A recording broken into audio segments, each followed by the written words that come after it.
Hello दोस्तों, आप सबका स्वागत है एक बार फिर से एस्ट्रो गुरु चैनल पर। आज मैं आप सभी के लिए लेकर आया हूं एक और सेशन और आज का जो विषय है ये बहुत यूनिक है। ये है कि अगर आप अपने कुल देवता को नहीं जानते तो उनको प्रसन्न कैसे करें। कुल देवता, कुल देवी, कुल देवता दोनों एक ही चीज़ हैं। कहीं कहीं किसी किसी परिवार में कुल देवी होती हैं, किसी किसी परिवार में कुल देवता होते हैं, किसी किसी परिवार में कुल देवता कुल देवी दोनों होते हैं। तो जो भी हैं, और कई बार ऐसा होता है कि सिचुएशन की वजह से, परिस्थितियों की वजह से, या कभी कभी न्यूक्लियर फैमिली में रहने की वजह से अपना पुश्तैनी मकान छोड़ दिया, घर छोड़ दिया, किसी और शहर में बस गए। कई बार लोग कुल देवता को नहीं जानते। तो अगर आप उनको नहीं जानते हैं तो आपको ये वीडियो देखना चाहिए। और आज की रीडिंग इसी पर है कि उनको फिर प्रसन्न कैसे करें ताकि कुल देवता, देखिए जो देवी होती हैं उनको भी देवता कहा जाता है। देवता का मतलब डाइटी है, ठीक है। तो ये बोलचाल की भाषा है। तो मैं कुल देवता शब्द संबोधन करूंगा। आप देवता में देवता और देवी दोनों को सम्मिलित मान करके ये रीडिंग को सुनिए। तो कुल देवता को प्रसन्न करने से बहुत ब्लेसिंग्स मिल जाती हैं। परिवार के ऊपर बहुत सारी समस्याएं जो आ रही हैं, आई थीं, आएंगी, वे टलती हैं, हटती हैं और एक तरह से स्मूथ पैसेज मिलना शुरू हो जाता है।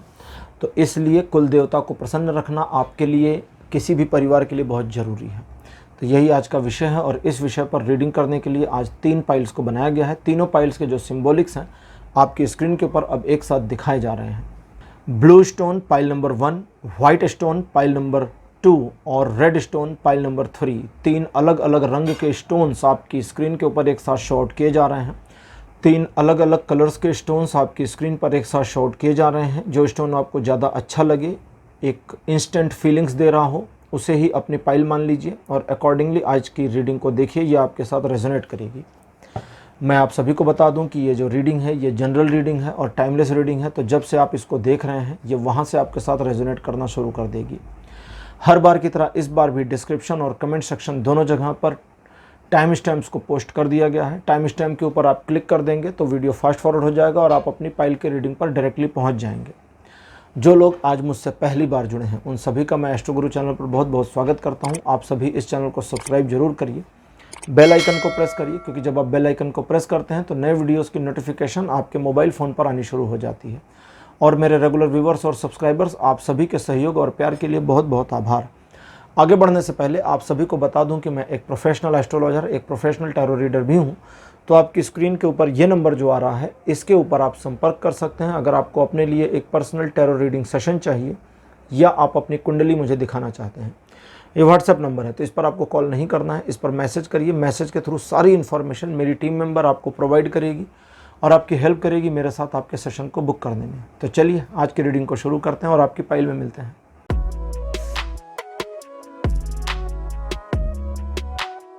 हेलो पाइल नंबर 1, आप सबका स्वागत है आपकी रीडिंग में। आपने ब्लू कलर के स्टोन को चूज़ कर लिया था, मेरे बगल में ब्लू स्टोन को लगा दिया गया है। चलिए आज की रीडिंग को शुरू करते हैं और देखते हैं कि अगर आप अपने कुल देवता को नहीं जानते, कुल देवी को नहीं जानते, तो उनको प्रसन्न कैसे करें, उनकी ब्लेसिंग्स, उनके आशीर्वाद को अपने लिए कंटिन्यूएशन में कैसे लेकर आएँ, इस पर टैरो की गाइडेंस क्या है। आपके लिए पहला कार्ड है wheel of Fortune. Second position पर आपके लिए है क्वीन ऑफ सोर्ड्स।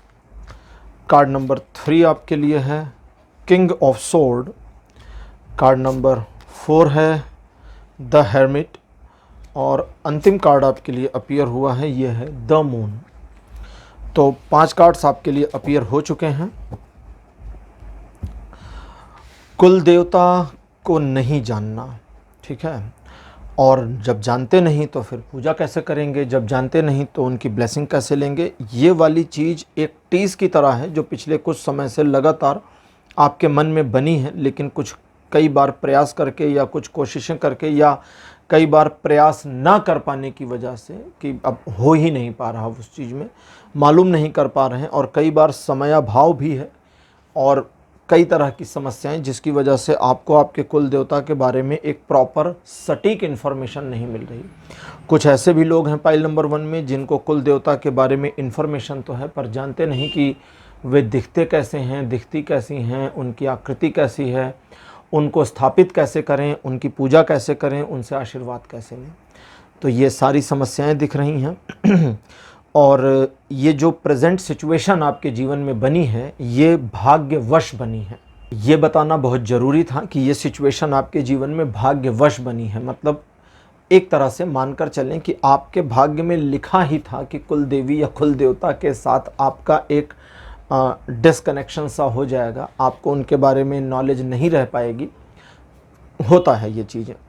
मतलब यहाँ पर ये जो भाग्य की बात आ रही है उसका अर्थ ये है कि आपकी उतनी गलती नहीं है, ये जानबूझकर किया गया नहीं है, इसलिए उनकी ओर से नकारात्मकता तो नहीं मिल रही है। अगर नकारात्मकता मिल रही होती तो मैं वो बताता, लेकिन नकारात्मकता आपके कुल देवताओं की ओर से, कुल देवता की ओर से बिल्कुल आपको मिल नहीं रही। लेकिन एक नकारात्मकता आपके मन में बनी है, जिस नकारात्मकता को लेकर के आप अपने ऊपर नाराज़ भी हो जाते हैं कभी कभी, लेकिन किसी को कह नहीं सकते, किसी के साथ इस चीज़ को डिस्कस नहीं कर सकते। ये एक समस्या है और इस समस्या से छूटना, इस समस्या से निकलना चाहते हैं। पिछले काफ़ी समय से आप इसके बारे में सोच रहे थे, लेकिन किससे बात करें, एक सही व्यक्ति कौन होगा, सही मार्गदर्शक कौन होगा, आपको तो ये भी नहीं पता। आप स्वयं का मार्गदर्शन करने की कई बार कोशिश कर चुके हैं, कुछ लोग अथक कोशिश कर चुके हैं, लेकिन सारी कोशिशें व्यर्थ दिख रही हैं। और आपके कुल देवता या आपके कुल देवी से आपका जो डिसकंटिन्यूएशन है वो आपको कहीं ना कहीं परेशानी में डाल रहा है, मानसिक तनाव दे रहा है। और इस मानसिक तनाव के साथ आप अपने आप को कंटिन्यू नहीं रख पा रहे हैं। एक तरह से कहीं ना कहीं दिल में ये एक टीस बनी है और इस चीज़ से निकलना चाहते हैं। अब लेते हैं आज की ओरेकल डेक और देखते हैं कि सजेशन क्या आता है, कि आप उनको प्रसन्न करने, प्रसन्न रखने के लिए क्या कर सकते हैं और आपको क्या करना चाहिए वस्तुतः। ठीक है, करना क्या चाहिए। सबसे मेन चीज़ तो ये है ना कि भाई नहीं जानते, अब पता ही नहीं है उनका नाम क्या है या उनकी आकृति क्या है, उनका स्थापत्य कैसे है। चलिए, कार्ड नंबर 1 आपके लिए पहला अपीयर हुआ है दुर्गा देवी, माता दुर्गा। सेकंड पोजीशन पर आपके लिए जो कार्ड आ रहा है, this one is Bhumi. Card number 3 आपके लिए है कल की, भगवान विष्णु के फ्यूचर में होने वाले दशम अवतार। और 4th नंबर पर भगवान विष्णु के वाराह अवतार। और अंतिम कार्ड आपके लिए अपीयर हुआ है भगवान विष्णु के ही एक अवतार धन्वंतरी, जो समुद्र मंथन में अमृत कलश हाथ में लेकर के प्रकट हुए थे। तो भगवान धन्वंतरी सबसे अंतिम में, अंतिम कार्ड के रूप में अपीयर, यानी कि चीज़ें आपके लिए पॉजिटिव होंगी।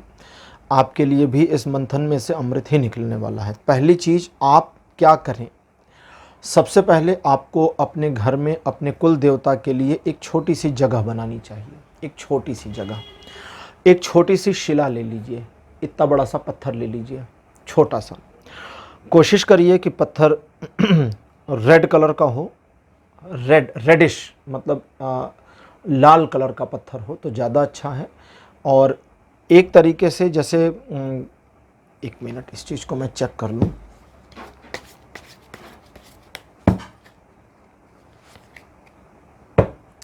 हाँ जी, जिस प्रकार के गोल गोल शिवलिंग होते हैं पत्थर वाले, उस प्रकार के पत्थर भी चलेंगे, लेकिन अगर रेड कलर या रेडिश हो तो ज़्यादा अच्छा है। जैसे मोस्टली जब घर में शिवलिंग रखते हैं तो आपने देखा होगा वो लाइट शेड में होते हैं, कलर होते हैं, भूरे होते हैं, कभी कभी श्यामल कलर के भी होते हैं, कभी कभी कहीं ब्लैक कलर के भी मिल जाते हैं। लेकिन ये पत्थर जो आपको लेना है एक रेड कलर का लेना है, सिंगल एक पत्थर ले लीजिएगा। उसका साइज आपकी जो हथेली है इससे बड़ा नहीं होना चाहिए।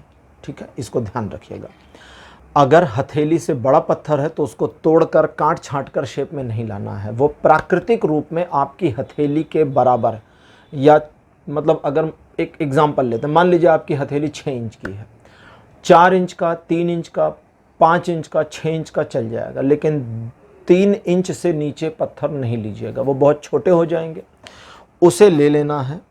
आप उस पत्थर को अपने घर के पूजा स्थल में किसी आसन को बनाकर, आसन कैसे बनाएंगे, आसन बनाने के लिए मोस्टली सबसे बढ़िया जो तरीका है, देखिए जैसे अगर आपका एक पूजा घर बना है तो वहाँ पर कोई चीज़ बिछा दीजिए, उस आसन बन गया उस पर रख दीजिए। और अगर आप थोड़ा सा उसे सोफिस्टिकेट करना चाहते हैं तो कोई पीतल का एक छोटा सा प्लेट ले लीजिए, पीतल का लीजिएगा या तांबे का लीजिएगा, तीसरी धातु नहीं चलेगी, स्टील, चांदी, सोना तीनों नहीं लेना है, ठीक है।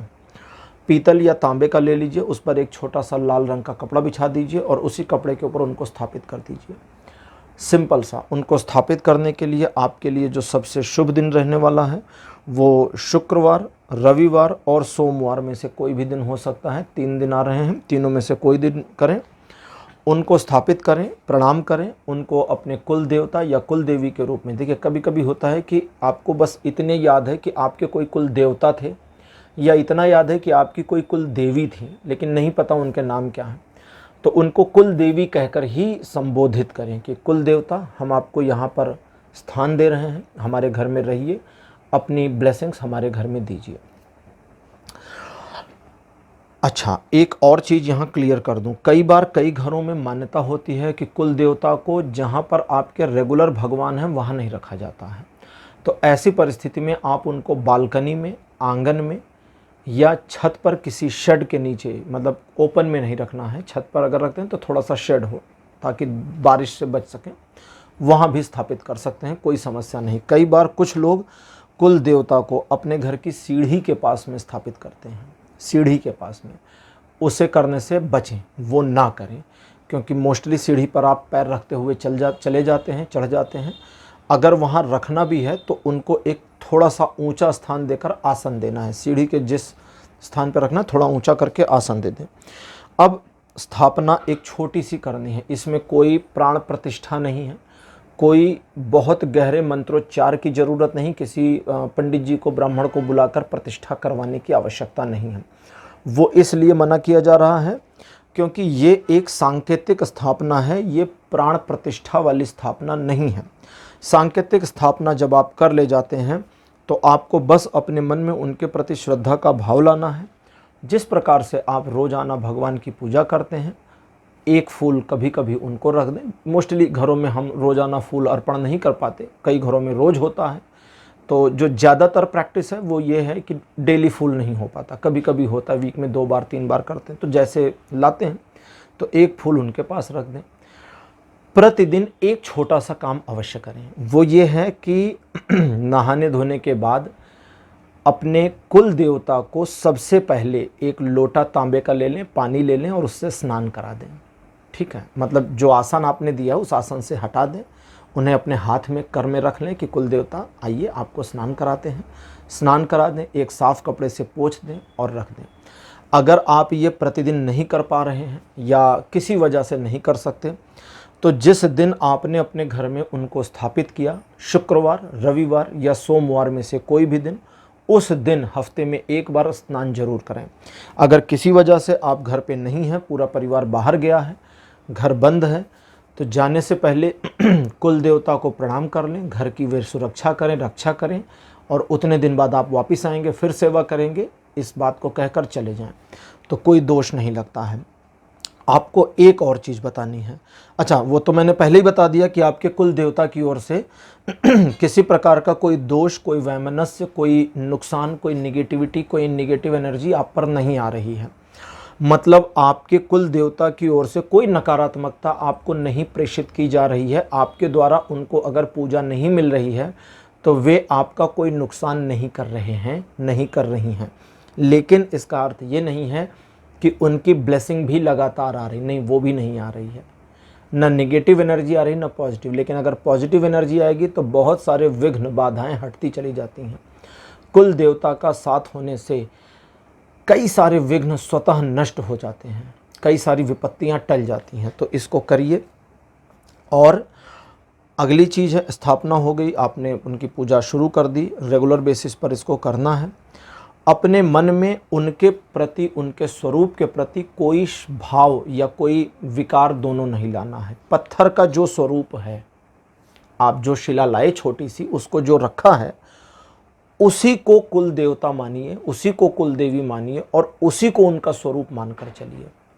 ये उनका प्रतीक हो गया। प्रतीक मतलब एक उनका सिंबल। अब अगर इसको मैं संस्कृत में कहूँ तो एक लिंग हो गया। लिंग का मतलब होता है सिंबल। एक दिन मैं शिवलिंग के ऊपर भी विस्तार से बताऊंगा कि असल में शिवलिंग क्या होता है, ठीक है। तो उसको अभी छोड़ते हैं। तो उसको एक प्रतीक माने, प्रतीक शब्द लेकर के चलें। वरना कन्फ्यूज़न होगी। और उस प्रतीक के प्रति अपनी श्रद्धा का भाव बनाए रखें। अगर कभी गलती से ठोकर लग जाए, कभी गलती से कोई ऐसा कृत्य हो जाए जिससे एक तरीके से कुल देवता का शिला कहीं गिर गई, हाथ से छूट गई स्नान कराते हुए, तो कोई परेशानी की बात नहीं है। उनको वापस उठा लें, क्षमा मांग लें, धुल लें, फिर से रख दें। एक और चीज़ हो गई रीडिंग। और अच्छा, इसका जो बेनिफिट है वो आपके लिए अमृत कलश जैसा होगा। आने वाले समय में आप, मुझे नहीं बताना है, आप खुद जान जाएंगे कितना बेनिफिट आपको मिलेगा। जो बेनिफिट मिले उसे बस दूसरों से नहीं शेयर करना। ये परिवार का मामला है, सीक्रेट है फैमिली का, फैमिली में रखें। कुल देवता की पूजा करने के बाद जो भी हो रहा है, लोग अगर आपसे बात करते हैं कि ये बस सब प्रभु की माया है, प्रभु की इच्छा है, ये मत कहिए मेरे कुल देवता की वजह से हो रहा है। नहीं, ये डायलॉग नहीं देना है। अच्छा, एक और चीज़ क्लोज करते हुए यहाँ पर आई है कि अगर कभी किसी भी वजह से आपने देखा कि उनकी शिला में दरार पड़ गई, चटक गई है, टूट गई है स्वतः, तो मानकर चलिए कि वो विपत्ति भयंकर वाली जो आने वाली थी उन्होंने स्वयं पर ले ली है और अब उनकी शिला को फिर से रिप्लेस करने, बदलने का समय आ गया है। बस इतना करिए और आप अपने जीवन में अपने बदलावों को, अपने जीवन में होने वाले बदलावों को स्वतः देख सकते हैं। पाइल नंबर 1 आपकी रीडिंग यहीं पर क्लोज हो रही है। आज की रीडिंग कैसी लगी, अपने एक्सपीरियंस, अपने अनुभव कमेंट सेक्शन में ज़रूर लिखिए। इस वीडियो को लाइक करिए, शेयर करिए और चैनल को सब्सक्राइब करना मत भूलिएगा। अगले वीडियो में आपसे फिर मिलूँगा। Bye bye.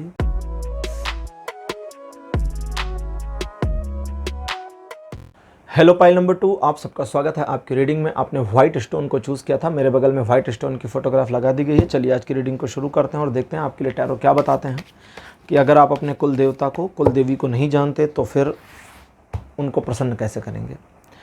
कार्ड नंबर 1 आपके लिए है द मून। कार्ड नंबर 2 आपके लिए है 5 ऑफ कप्स। थर्ड पोजीशन पर आपके लिए जस्टिस। फोर्थ नंबर पर एस ऑफ सोर्ड्स और लास्ट कार्ड आपके लिए है नाइट ऑफ पेंटिकल्स। कभी कभी ऐसा होता है कि हम अपने कुल देवता या कुल देवी का नाम तो जानते हैं, लेकिन उनकी पूजा अर्चना कैसे करें, उनकी स्थापना कैसे करें, उनकी ब्लेसिंग्स कैसे लें, इसके बारे में कोई आइडिया नहीं होता है। और कभी कभी ऐसा होता है कि हम बहुत कुछ जानते हैं लेकिन उस चीज़ को पता नहीं किस वजह से हम अवॉइड करते चले जा रहे होते हैं।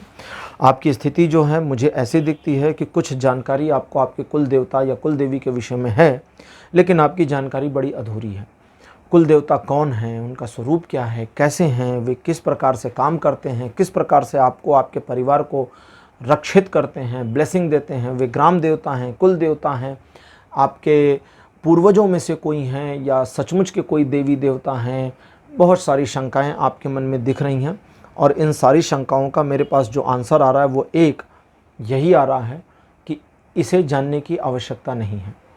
लेकिन फिर भी जो जानना है वो ये है कि आपके कुल देवता के द्वारा आपको अभी भी ब्लेसिंग्स प्राप्त हो रही हैं। आप अपने जीवन में पिछला पास्ट का देख लीजिए, कई सारी विपत्तियों में बचे हैं, कई सारी समस्याओं का स्वतः समाधान भी आपके जीवन में हुआ है। कई सारी स्थितियां आपके जीवन की इस प्रकार से परिवर्तित हुई हैं जिसे नहीं होना था लेकिन हुई। आप पास्ट में ध्यान दीजिए तो कुछ एक निराशाजनक स्थितियां आपके जीवन में आईं और वहां से सिचुएशन आपके जीवन की ऑटो बैलेंस हुई और सिचुएशन एक इस प्रकार से ऑटो बैलेंस हुई जिसके पीछे डिवाइन हाथ होने का, डिवाइन रोल यानी ईश्वर का या आपके देवी देवताओं का हाथ होने से संदेह नहीं किया जा सकता, इनकार नहीं किया जा सकता। तो वो चीज़ें हुई, लेकिन वर्तमान में जैसा कि आप अपने मन में इस चीज़ को सोचते हैं कि कुल देवी या कुल देवता की पूजा करनी चाहिए, लेकिन कैसे करें इसको लेकर शंका भी है और करना चाहते हैं लेकिन कर नहीं पा रहे, तो इसको लेकर के एक हेजिटेशन भी है। और ये सारी मतलब एक तरह से आपके मन में, आपके मस्तिष्क में कई सारी उथल पुथल वाली चीज़ें दिखती हैं। लेकिन अच्छी बात क्या है कि आपके कुल देवी या कुल देवता आपसे नाराज़ बिल्कुल मुझे दिख नहीं रहे हैं और नाराज़ नहीं हैं तभी उनकी ब्लेसिंग्स आपको मिल रही हैं, लगातार मिल रही हैं और लगातार मिल रही हैं। चलिए अब आज की ओरेकल डेक को निकालते हैं और देखते हैं कि उनको प्रसन्न रखने के लिए आपको क्या करना चाहिए, क्या रिचुअल्स आप फॉलो कर सकते हैं।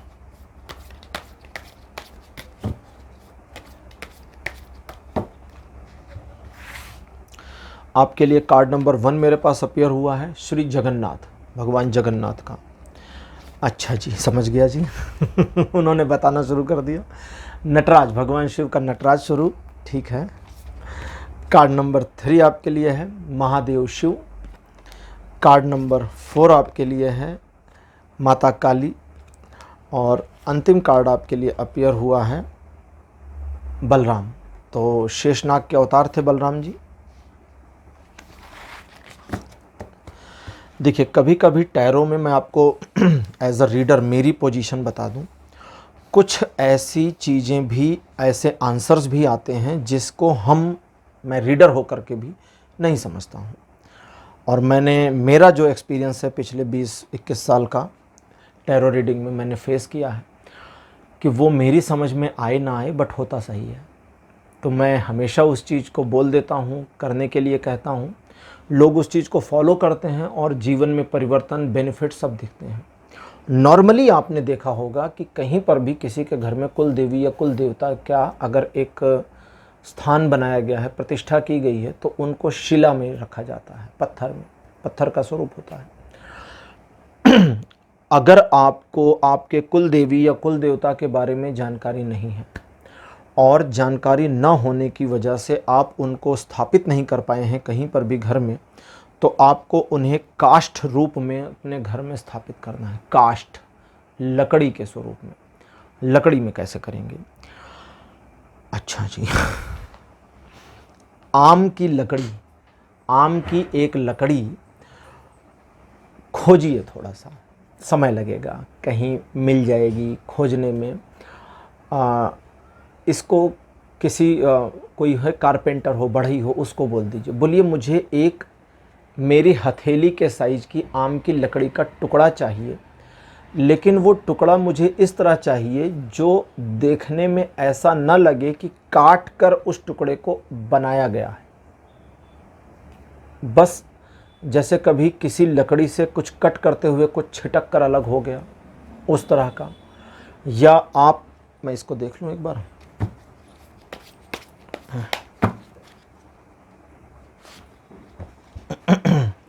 हाँ जी, छिटक कर अलग हुआ टुकड़ा, एक ऐसा टुकड़ा लकड़ी का जो छिटक कर अलग हो गया।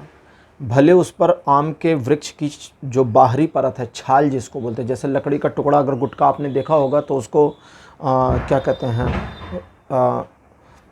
वो होता है ना, छीलते हैं लकड़ी के टुकड़े को, तो ऊपर से लेयर थोड़ी हटती है और वो थोड़ा शाइनी हो जाता है। तो भले वो शाइनी लेयर वाला टुकड़ा हो जो अनफॉर्चुनेट या फॉर्चुनेट तरीके से मेन लकड़ी के टुकड़े से अलग, छोटा सा हिस्सा अलग हो गया, जो अपने आप सिचुएशनली अलग हो गया, टूट करके बाई चांस में। देखिए, उसकी मोटाई छोटी बड़ी कुछ भी हो सकती है, तो वो हो गया। या कोई ऐसा टुकड़ा जो सीधे सीधे पेड़ की छाल का ही है लेकिन स्वयं अलग हो गया है। अब इसमें आपको ध्यान क्या रखना है, लकड़ी के टुकड़े की जो थिकनेस होनी चाहिए, नॉर्मली वो होनी चाहिए 3 इंच कम से कम। 4 इंच का, 5 इंच का चौड़ा अगर मिल जाता है तो ज़्यादा अच्छा है, नहीं तो 3 इंच मिनिमम होनी चाहिए। ऊंचाई आपकी हथेली से अधिक नहीं होनी चाहिए। वो जब मिले तो उसे ले आइए और कहीं कोई पत्थर मिल जाए या घर में अगर वो सिल हो तो उस पर रगड़कर या किसी पत्थर पर रगड़कर उसको थोड़ा सा नीचे का शेप ऐसा दे दें कि वो टिक जाए, रुक जाए, ऐसे खड़ा हो जाए। ठीक है, थोड़ा सा। अगर नहीं हो रहा है तो थोड़ा सा मेहनत करनी पड़ेगी, बट ये हो जाएगा। और इसको करें, लकड़ी का, आम का एक टुकड़ा होना चाहिए। कोशिश करें स्वयंभू हो। स्वयंभू का मतलब स्वयं से निर्मित हुआ, जिसे किसी ने आरी लगा करके मशीन से कट ना किया हो या हाथ से कट ना किया हो, जानबूझकर तोड़ा ना हो। टुकड़ा मिल जाएगा, थोड़ा समय लगेगा लेकिन मिल जाएगा। हो सकता है इसमें समय लगे। एक को बोल दीजिए, किसी माली को बोल दीजिए कि भाई मुझे आम की लकड़ी का एक इतना शेप का टुकड़ा चाहिए जो अपने आप पेड़ से टूटा हो। अब एक और चीज़ है, उसको भी देख लूँ। जिसको कहा पैसों के लालच में वो टुकड़ा खुद बनाकर ला दे तो क्या करेंगे। दुनिया बहुत आगे है, तो मैं देख तो लूँ कि परमिशन है कि नहीं। हाँ, उस वाली परिस्थिति में परमिशन है जब आपने उसको डिज़ाइन नहीं किया, आपने उसको कोई आकार प्रकार नहीं दिया है, किसी और ने दे दिया, लेकिन आपने कहा नहीं है करने को, आपके सजेशन पर नहीं, आपके ऑर्डर पर नहीं किया गया। आपने एक माली को बोला भाई मुझे एक आम का ना 3 इंच 4 इंच चौड़ा और मेरी हथेली के जितना टुकड़ा चाहिए, कहीं अगर कोई पेड़ से गिरा हो अपने आप से टूटा हुआ वो मुझे चाहिए, तोड़ कर मत लाना भैया, ठीक है, मुझे तोड़ा हुआ नहीं चाहिए, टूटा हुआ पेड़ से गिरा हो अपने आप वो चाहिए। माली जादूगरी कर लेता है, उसमें कुछ कलाकारी करके आपको ला के देता है, जो टूटा हुआ लगता है आपको, आप नहीं जानते तो बिल्कुल ठीक है, स्वीकार्य है। लेकिन उसने कहा कि साहब मैंने इसको बना दिया, मैडम मैंने इसको ठीक कर दिया है, तो बोले नहीं जी ये ठीक किया हुआ नहीं चाहिए, स्वतः चाहिए, चाहे साल भर बाद मिल जाए, कोई दिक्कत नहीं है, खोजिए उसको, ढूंढिए, मिलेगा। थोड़ी सी पीड़ा लीजिए, मेरा कार्ड कह रहा है, माता काली का कहता है थोड़ी तुम भी तकलीफ लो, इतनी जल्दी काहे की। तो वो टुकड़ा मिल जाए तो उसको अपने घर में, मंदिर जो आपका घर का है वहाँ पर भी स्थापित कर सकते हैं और कहीं और भी कर सकते हैं। बस इतना ध्यान रखना है कि इस लकड़ी के टुकड़े को स्थापित करने से पहले एक बार स्नान कराकर थोड़ा सुखा लेना है कपड़े से, और उसके बाद में सुखा लीजिए, स्नान कराकर कपड़े से सुखाकर धूप में रख दीजिए, पानी थोड़ा सा सूख जाए, उसके बाद अपने पास स्थापित कर लीजिए। इसको मंदिर में ही स्थापित करना है, बालकनी में, आंगन में और कहीं नहीं करना है। अपने घर में मंदिर में एक किनारे स्थापित कर दीजिए। स्थापित करने से पहले आपको इस टुकड़े को वो एक लाल रंग से रंग देना है। रोली का इस्तेमाल कर सकते हैं, महावर का इस्तेमाल कर सकते हैं। महावर महिलाएं पैर में लगाती हैं, तो घर वाला मत लीजिएगा, नई शीशी खरीद कर लाइए, इस्तेमाल करिए, और इस्तेमाल करने के बाद वो शीशी जो कुल देवता को के काष्ठ पर, लकड़ी पर आपने लगाई है, उसे अलग करिए। कभी कहीं जा रहे हैं नदी में प्रवाहित कर दीजिए, ठीक है। कोशिश करिएगा कांच की शीशी ना हो, कोशिश करिएगा।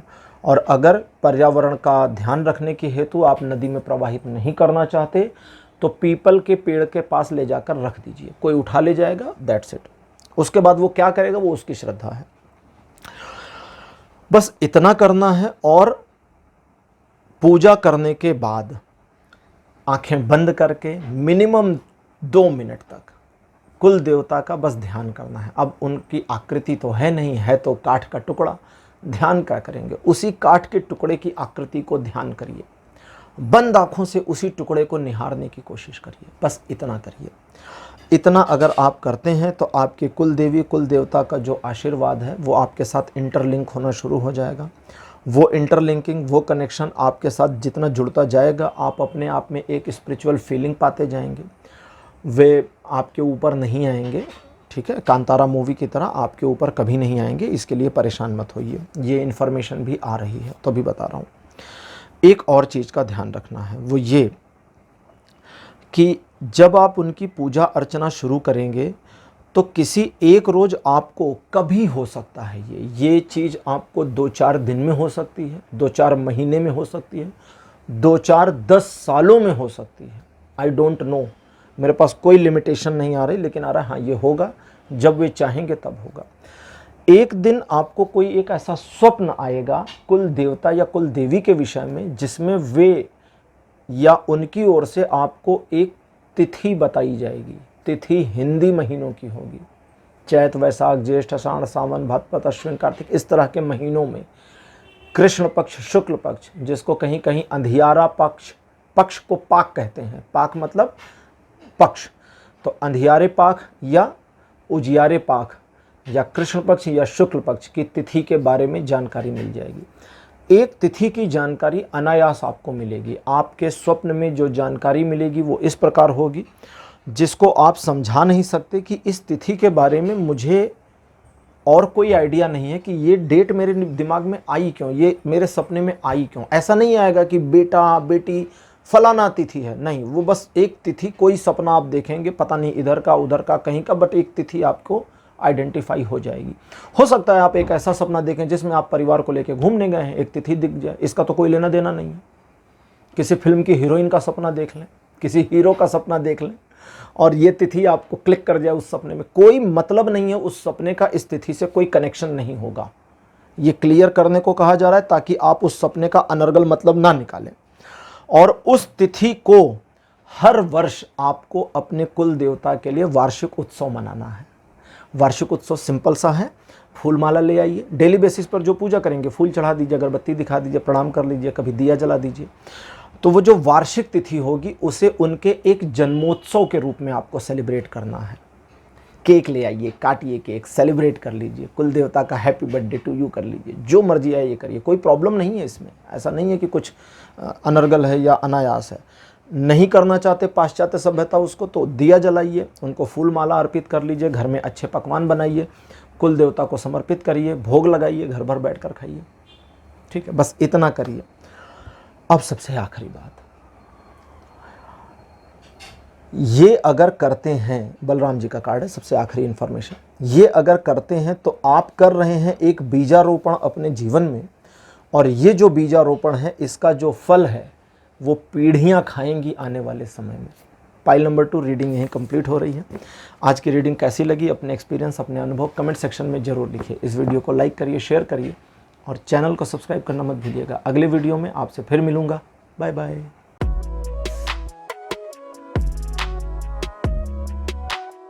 हेलो पाइल नंबर 3, आप सबका स्वागत है आपकी रीडिंग में। आपने रेड स्टोन को चूज़ किया था, मेरे बगल में रेड स्टोन की फोटोग्राफ लगा दी गई है। चलिए आज की रीडिंग को शुरू करते हैं और देखते हैं कि आपके लिए टैरो क्या बताते हैं कि अगर आप अपने कुल देवी या कुल देवता को नहीं जानते तो उनको प्रसन्न करने के लिए आपको करना क्या चाहिए। पहला कार्ड आपके लिए अपीयर हुआ है 8 ऑफ कप्स। सेकंड पोजीशन पर आपके लिए है 4 ऑफ कप्स। कार्ड नंबर 3 है page of cups. Fourth position पर 8 ऑफ सोर्ड्स और लास्ट कार्ड आपके लिए है 2 ऑफ पेंटिकल्स। तो आपके लिए 5 कार्ड ट्रेडिशनल टैरो डेक से अपीयर हो चुके हैं। अगर आप अपने कुल देवता को नहीं जानते, कुल देवी को नहीं जानते तो क्या करें, कैसे प्रसन्न करें, यहाँ आपके बारे में थोड़ी इन्फॉर्मेशन आ रही है। ऐसा दिखता है कि इस चीज़ की एक अशेमनेस का मतलब एक खिसियाहट समझें, जहां आप अपने आप को दोषी मानते हैं कि आप अपने कुल देवता को या अपने कुल देवी को पूजा नहीं दे पा रहे हैं, जानकारी नहीं होने की वजह से कि क्या रिचुअल्स फॉलो करें, कैसे करें, उनकी आराधना कैसे करें, उनका नाम क्या है, उनको कैसे प्रसन्न रखें और कैसे उनकी ब्लेसिंग को परिवार पर अपने ऊपर पाएं।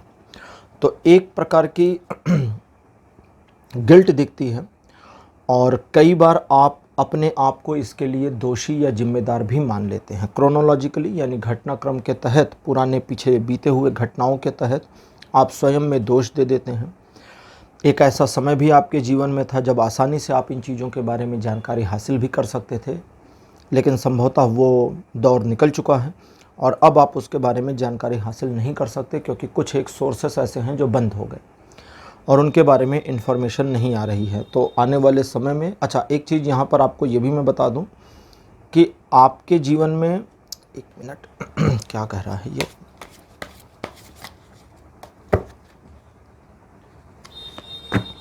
हाँ जी, आपके जीवन में कुल देवी या कुल देवता की ओर से कोई बहुत बड़ी क्राइसिस नहीं डाली जा रही, लेकिन फिर भी आपके जीवन में लगातार बाधाएं बनी हुई हैं। काम करना चाहते हैं, सफलता प्राप्त करना चाहते हैं, आगे बढ़ते तो हैं लेकिन एक सर्टेन लेवल से आगे नहीं जा पा रहे। सिचुएशनली या क्रोनोलॉजिकली या कहें भाग्य के दोष की वजह से, जो भी आप उसको कह दें, या ईश्वर के मर्जी की वजह से, आप अपने आप में ही एक बंधन फील कर जाते हैं जिसको तोड़कर बाहर निकलना मुश्किल हो रहा है। और ये सारी चीज़ें इस वजह से हैं क्योंकि आपके कुल देवता की ओर से आपको कोई नकारात्मक ऊर्जा प्रेषित तो नहीं हो रही, लेकिन कोई सकारात्मक ऊर्जा भी नहीं मिल रही। बिल्कुल न्यूट्रलनेस बना हुआ है, ना पॉजिटिविटी है ना नेगेटिविटी है। कुल देवता की पॉजिटिविटी के ना होने की वजह से वो ग्रेस जो आप में आ जाना चाहिए था वो नहीं आ रहा। उस ग्रेस के, उस ऑरा के ना कनेक्ट होने की वजह से क्रोनोलॉजिकली आप सक्सेस नहीं पा रहे हैं। जैसे पीछे देखें, भटकाव बहुत दिखता है, लक्ष्यों से आप कई बार भटक गए। कई बार ऐसा हो चुका कि सिचुएशन ने, परिस्थितियों ने, भाग्य ने आपका सहयोग नहीं किया, साथ नहीं दिया। आप अपने आप को कई बार निराशाजनक स्थितियों में देख चुके, सामना कर चुके, गिर चुके, निकल चुके।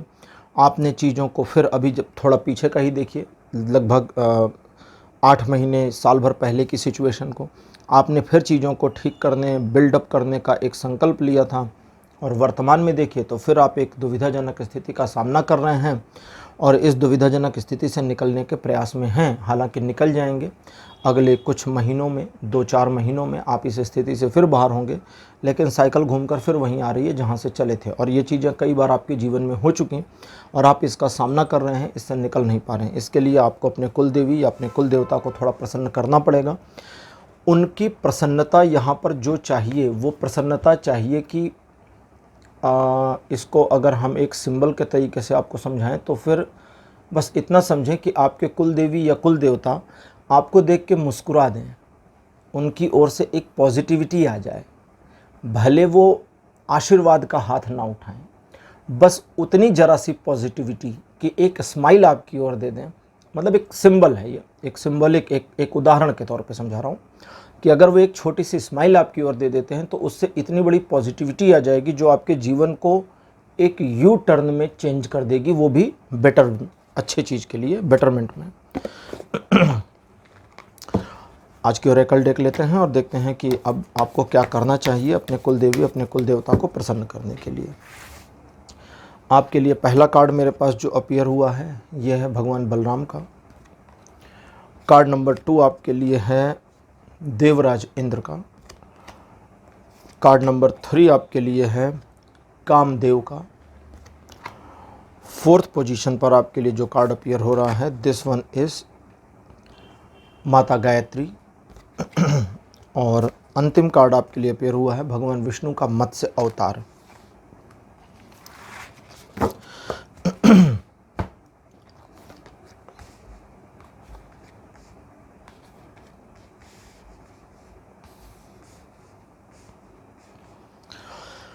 कुल देवी या कुल देवता को नहीं जानते, ठीक है। देवराज इंद्र की मूर्ति आपने कभी देखी है? नहीं देखी होगी, किसी मंदिर में नहीं है सनातन के। देवराज इंद्र की किसी भी फ़ोटो की हमारे घरों में कभी पूजा नहीं होती है, नॉर्मली नहीं होती है। मैंने तो अभी तक ऐसा कोई परिवार नहीं देखा जो देवराज इंद्र की पूजा करते हैं।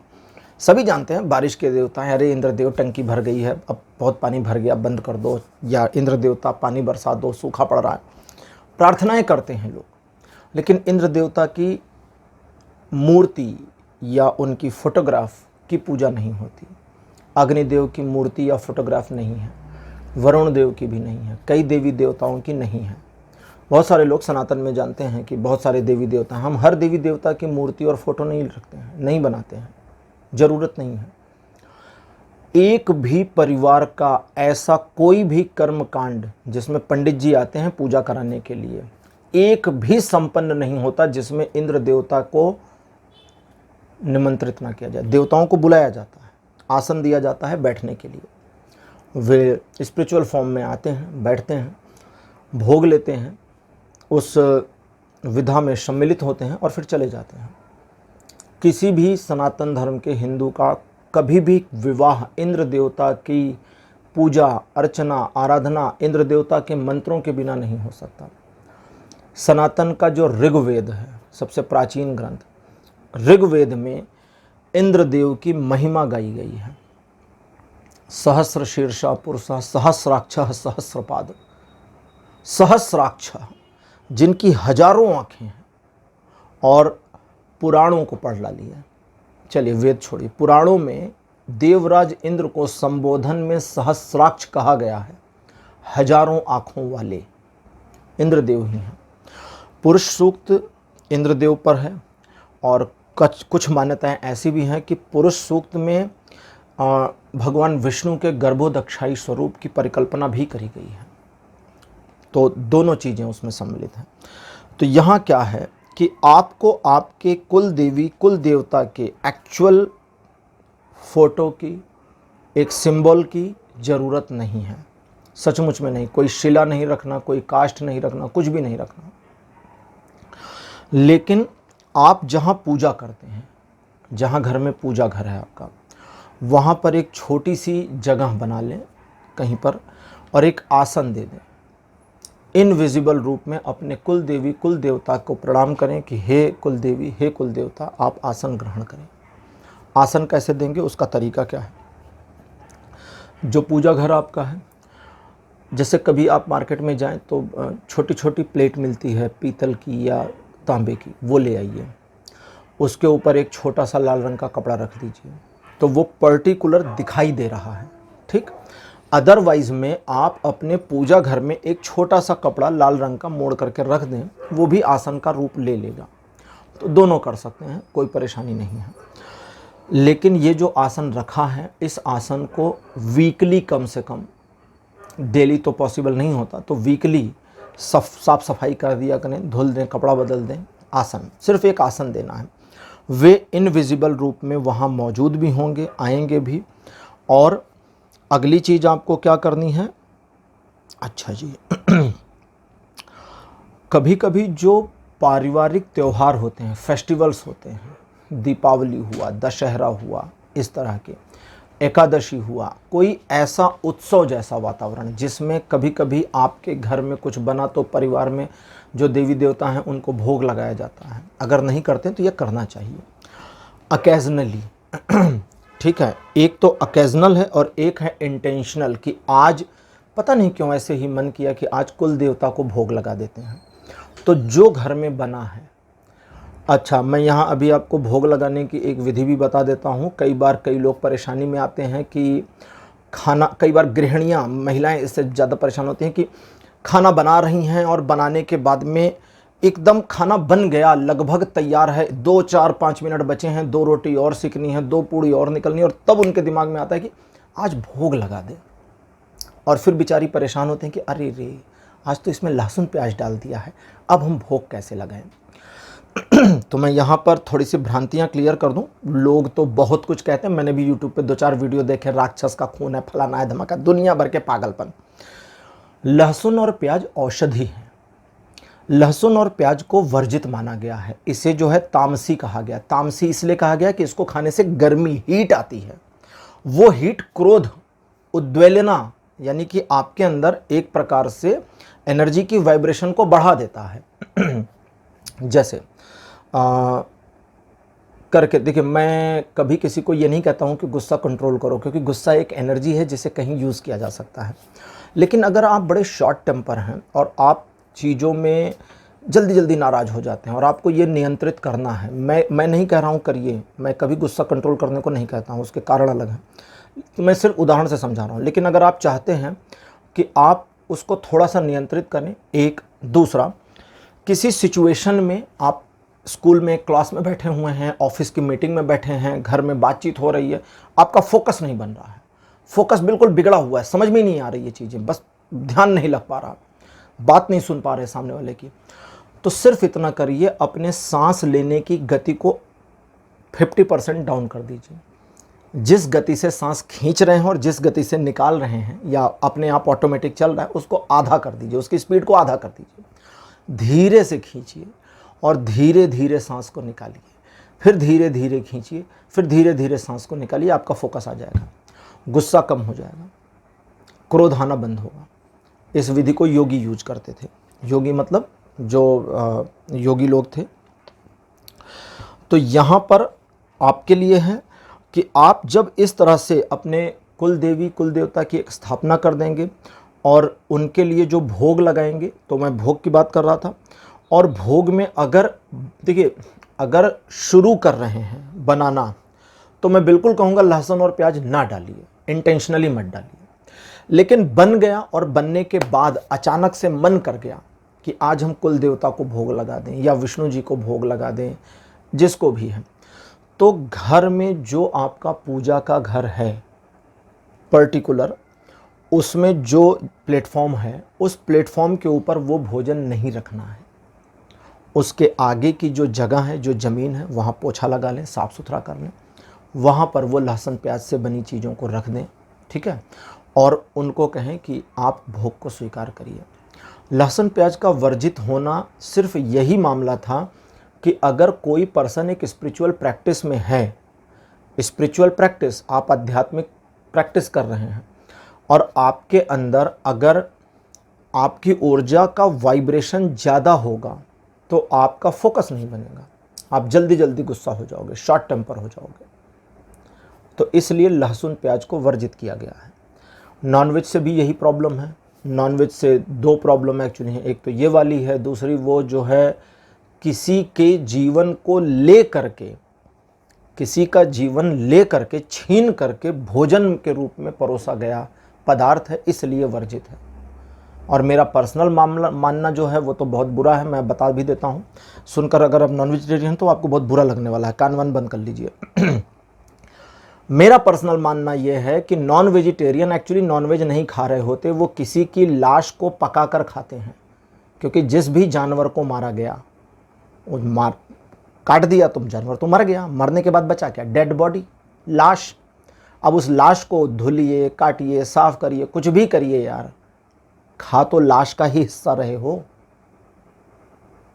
और कुछ थोड़ी है वो। अब उसको अंग्रेजी में नॉनवेज बोल लो, चिकन बोल लो, मटन बोल लो, जो मर्जी करे बोल लो भैया, जो प्रोनाउन लगाना लगा लो। बट एक्चुअल में क्या है? वो किसी की डेड बॉडी है। किसी की डेड बॉडी को कच्चा खा लो, पका कर खा लो, कैसे भी खा लो, ये अजीब ही है। तो लहसुन प्याज का मैंने बता दिया। कभी भी भोग लगाना हो, आपके मंदिर के आगे अगर घर में छोटा स्टूल है या एक टेबल है, टेबल रख दीजिए। छोटा स्टूल है, स्टूल रख दीजिए, उस पर कपड़ा बिछा दीजिए, पोछा लगा दीजिए, साफ सुथरा कर दीजिए, उस पर भोग रख दीजिए। अगर लहसुन प्याज नहीं डाला है तो बिल्कुल मंदिर के अंदर कटोरी रख सकते हैं, कोई दिक्कत फिर नहीं है, ठीक है। कुल देवी को, कुल देवता को आपने अदृश्य रूप में घर में स्थापित कर दिया।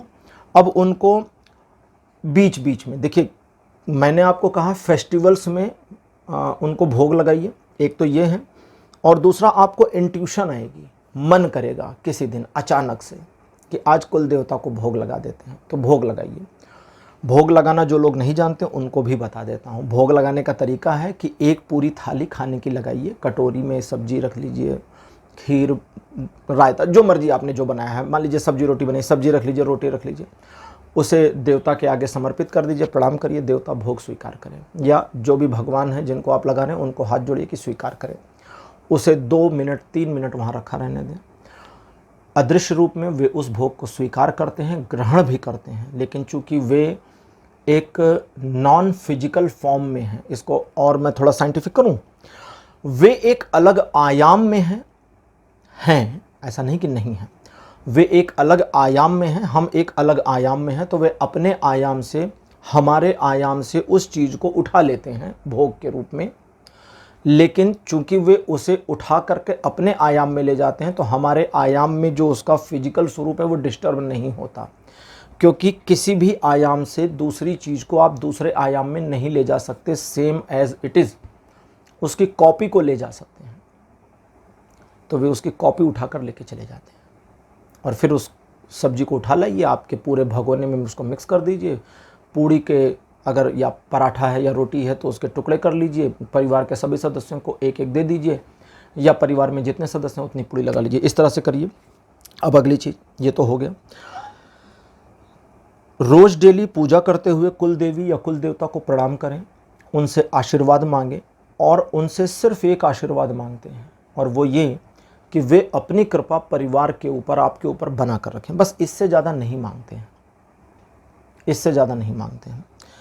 अगर आप कुल देवी या कुल देवता के लिए किसी प्रकार से ध्यान करना चाहते हैं, उनके बारे में थोड़ा सा और अपने आप को स्पिरिचुअल वे में डालना, ले जाना चाहते हैं, तो